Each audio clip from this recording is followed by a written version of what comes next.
আসসালামু আলাইকুম, সবাইকে স্বাগত জানাচ্ছি বিডি ভিউজে। আপনাদের সাথে আছি আমি সাবরিনা কাজী। প্রেসিডেন্ট ট্রাম্প তার মেয়াদে মধ্যপ্রাচ্য বিষয়ক সবচেয়ে বিতর্কিত যে পদক্ষেপটি নিয়েছিলেন তা হলো আব্রাহাম চুক্তি। এর ফলে মধ্যপ্রাচ্যের মুসলিম দেশগুলোর মধ্যে ইসরায়েলের সাথে সম্পর্কের ক্ষেত্রে এক ধরনের প্রতিযোগিতা ও অসুস্থ বলয় সৃষ্টি করেছিলেন।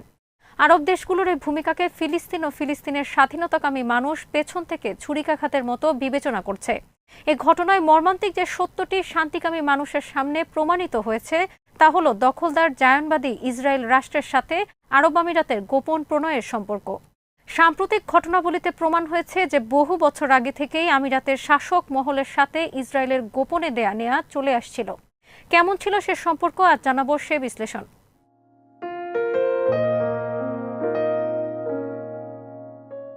মার্কিন যুক্তরাষ্ট্র ও ইসরায়েলের ঔপনিবেশিক স্বার্থকে মধ্যপ্রাচ্যে যেভাবে আমিরাত বাস্তবায়ন করে যাচ্ছে তা এখন অনেকটাই দৃশ্যমান। কাগজে কলমে ইসরায়েলের সাথে কূটনৈতিক সম্পর্ক স্বাভাবিক করলেও আমিরাত যেন এ সুযোগের জন্য অনেকদিন ধরেই অপেক্ষা করে আসছিল।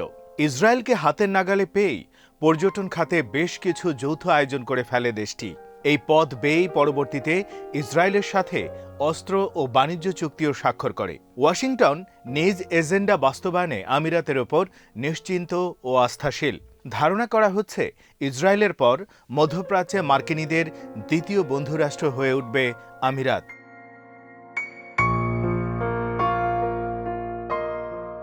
ইসরায়েল নয়, বরং আমিরাতি বিগত কয়েক মাস ধরে বেশ কয়েকটি আরব ও অনারব রাষ্ট্রকে ইসরায়েলের সাথে সম্পর্ক স্বাভাবিককরণে মূল নিয়ামকের ভূমিকা পালন করেছে।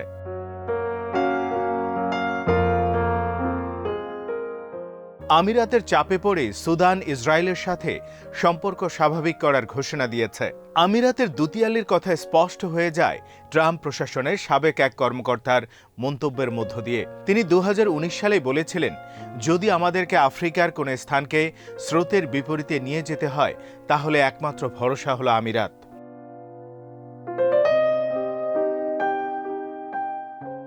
আমিরাতের উপর মার্কিনীদের এ ভরসা একদিনে তৈরি হয়নি।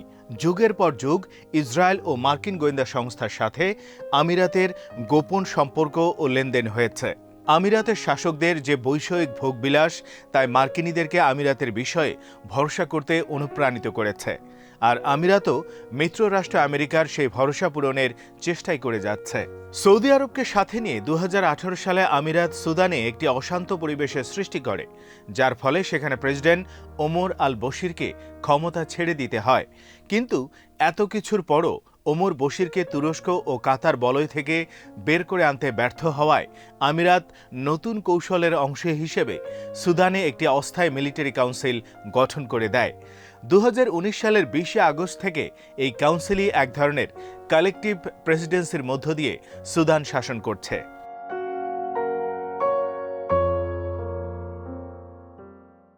সুদানের অস্থায়ী এই সামরিক কাউন্সিল দেশটিতে গণতন্ত্রকামী প্রতিটি প্রচেষ্টাকে বর্বরভাবে দমন করেছে।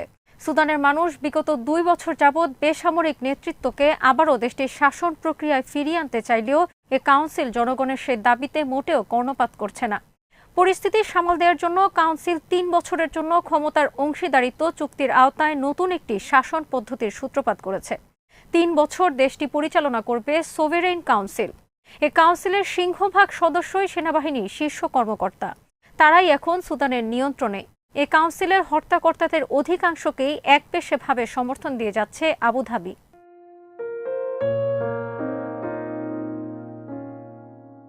আমিরাত যখন সুদানকে ইসরায়েলের সাথে সম্পর্ক স্বাভাবিক করার জন্য চাপ দিয়েছে, তখনই সোভরেন কাউন্সিলে থাকা গুটি কয়েক বেসামরিক সদস্য অবশ্য তার বিরোধিতা করেছিলেন। কিন্তু অস্থায়ী সামরিক কাউন্সিল কার্যত এ সোভরেন কাউন্সিলের উপর চাপ দেয়।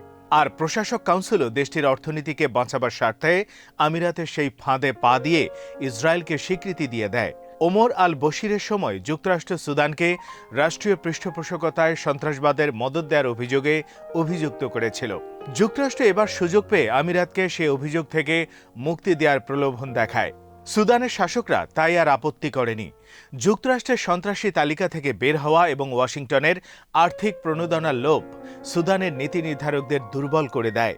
পাশাপাশি ১৯৯৮ সালে সুদানে অবস্থানরত মার্কিন দূতাবাসে আল কায়দা হামলা চালিয়ে যে কয়েকজন মার্কিন নাগরিককে হত্যা করেছিল সেই ভিকটিম পরিবারগুলোকেও ক্ষতিপূরণ দিতে সুদান রাজি হয়ে যায়। কিন্তু ক্ষতিপূরণ দিতে রাজি হলেও তা দেয়ার মতো সামর্থ্য সুদানের ছিল না। আর এই সুযোগটি নিয়ে নেয় আমিরাত। তারা সুদানকে $৩৩৫ মিলিয়ন সাহায্য দেওয়ার প্রতিশ্রুতি দেয়। আমিরাত জানায় সৌদি আরবের মাধ্যমে এই অর্থ সুদানকে দেবে, তবে শর্ত হলো সুদানকে ইসরায়েলের সাথে সম্পর্ক স্বাভাবিক করার ঘোষণা দিতে হবে। পরিস্থিতির চাপে বাধ্য হয়ে সুদান তার মুসলিম জাতিসত্তার বিপরীতে গিয়ে ইসরায়েলকে স্বীকৃতি দিয়ে দেয়।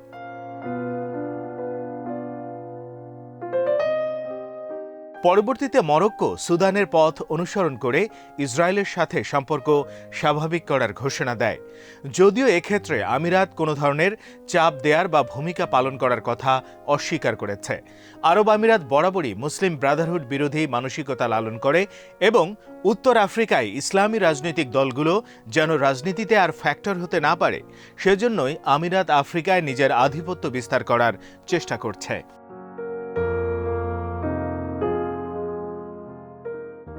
পরবর্তীতে মরক্কো সুদানের পথ অনুসরণ করে ইসরায়েলের সাথে সম্পর্ক স্বাভাবিক করার ঘোষণা দেয়। যদিও এক্ষেত্রে আমিরাত কোনো ধরনের চাপ দেয়ার বা ভূমিকা পালন করার তথ্যকে অস্বীকার করেছে। আরব আমিরাত বরাবরই মুসলিম ব্রাদারহুড বিরোধী মানসিকতা লালন করে এবং উত্তর আফ্রিকায় ইসলামী রাজনৈতিক দলগুলো যেন আর রাজনীতিতে ফ্যাক্টর না হতে পারে, সেজন্যই আমিরাত আফ্রিকায় নিজের আধিপত্য বিস্তার করার চেষ্টা করছে।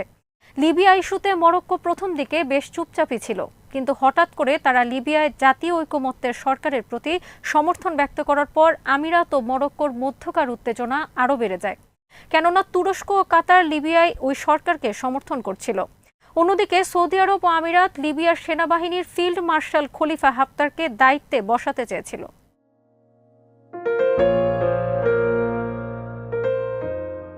আমিরাত যেভাবে খলিফা হাফতারকে দিয়ে ঐক্যমত সরকারকে উচ্ছেদ করতে চেয়েছিল, মরক্কো তার বিরুদ্ধে শক্তিশালী অবস্থান গ্রহণ করে। এরকম এক টালমাটাল পরিস্থিতিতে আরব আমিরাত মরক্কোর প্রতিবেশী দেশ মৌরিতানিয়ায় $2 বিলিয়ন বিশাল বিনিয়োগ চুক্তি করে। মৌরিতানিয়া এমনিতে বিশ্বের অন্যতম দরিদ্র একটি দেশ। মৌরিতানিয়ায় আমিরাতের এই বিশাল বিনিয়োগের ঘোষণা মরক্কোর প্রশাসন শঙ্কিত হয়ে পড়ে। কারণ আমিরাতের বিনিয়োগের উপর ভর করে যদি মৌরিতানিয়ার নোয়াধিবো বন্দর উন্নত হয়ে যায়, তাহলে মরক্কোর দাখালা বন্দর এবং তানজিয়ারের মেড প্রকল্প ভীষণভাবে ক্ষতির মুখে পড়বে।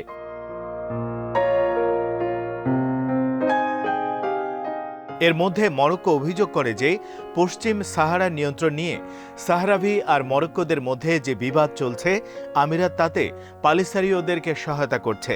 অথচ এ পরিস্থিতির মধ্যেই প্রায় 180 ডিগ্রি বিপরীত দিকে টার্ন নিয়ে গত অক্টোবরে প্রথম আরব রাষ্ট্র হিসেবে আরব আমিরাত পশ্চিম সাহারায় একটি কনসুলেট চালু করে।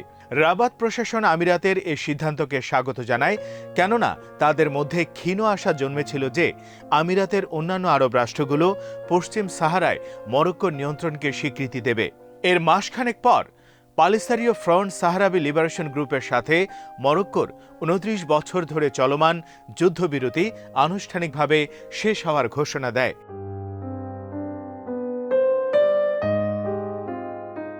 এরপর ডিসেম্বরের শুরুতেই হুট করে যখন মরক্কো ইসরায়েলের সাথে সম্পর্ক স্বাভাবিক করার ঘোষণা দেয়, তখন মার্কিন যুক্তরাষ্ট্র খুশি হয়ে পশ্চিম সাহারা অঞ্চলে মরক্কোর নিয়ন্ত্রণকে মেনে নেয়ার ঘোষণা দেয়। মরক্কোর প্রতি আমিরাত ও যুক্তরাষ্ট্রের দৃষ্টিভঙ্গি কয়েক মাসের মধ্যেই যেন আমূল বদলে যায়।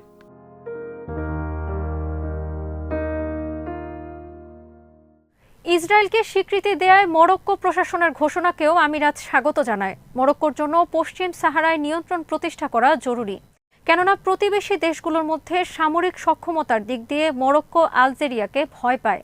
তাই আলজেরিয়ানরা পলিসারিও ফ্রন্টকে আড়ালে থেকে সহায়তা করে পশ্চিম সাহারায় নতুন করে কোনো সংকট তৈরি করে কিনা মরক্কো তা নিয়ে বরাবরই আশঙ্কায় থাকে। আর নিজেদের দীর্ঘদিনের সেই অপূর্ণ খায়েশকে পূরণ করার জন্যই তারা এবার ইসরায়েল ইস্যুতে ডিগবাজি দ্বিধা করেনি।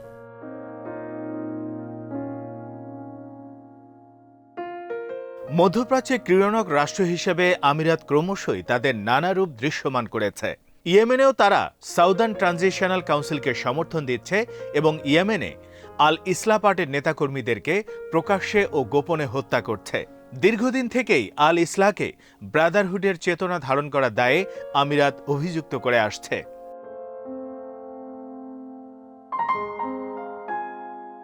ফিলিস্তিন ইস্যুতেও তারা আবুধাবির মূল নীতি নির্ধারক মোহাম্মদ বিন জায়েদের ঘনিষ্ঠজন বলে পরিচিত ফিলিস্তিন প্রশাসনের সাবেক কর্মকর্তা মোহাম্মদ দাহলানকে ব্যবহার করছে।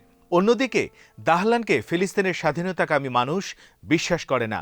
তাছাড়া তুরস্কেও দাহলানের বিরুদ্ধে গ্রেপ্তারি পরোয়ানা জারি রয়েছে।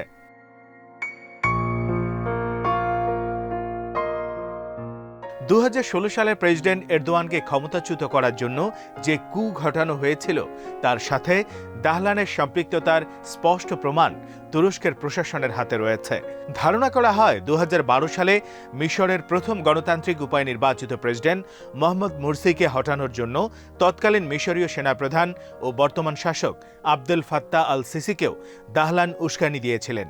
আর সেখান থেকে দাহলানের সাথে আমিরাত প্রশাসনের ঘনিষ্ঠতা শুরু হয়। কারণ বিশ্বের যেখানে যে ব্যক্তি ব্রাদারহুডের বিপক্ষে অবস্থান নেয় তাকেই যেন আমিরাত প্রশাসন আপন করে নেয়।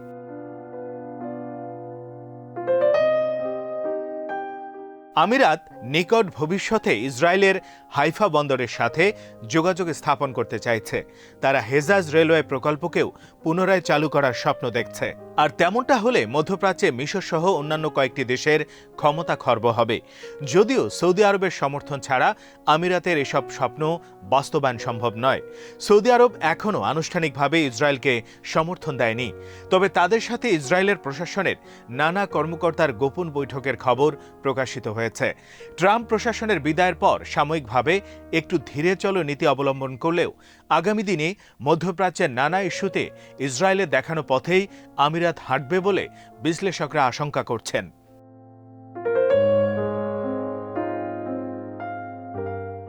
আজ এখানেই শেষ করছি। সবাই ভালো থাকুন, সুস্থ থাকুন আর দেখতে থাকুন বিডি ভিউজ। চ্যানেলটি ভালো লাগলে সাবস্ক্রাইব করুন। সংযুক্ত থাকুন আমাদের ফেসবুক পেজে। আমাদের ওয়েবসাইট bdviews.net ভিজিট করুন। আল্লাহ হাফেজ।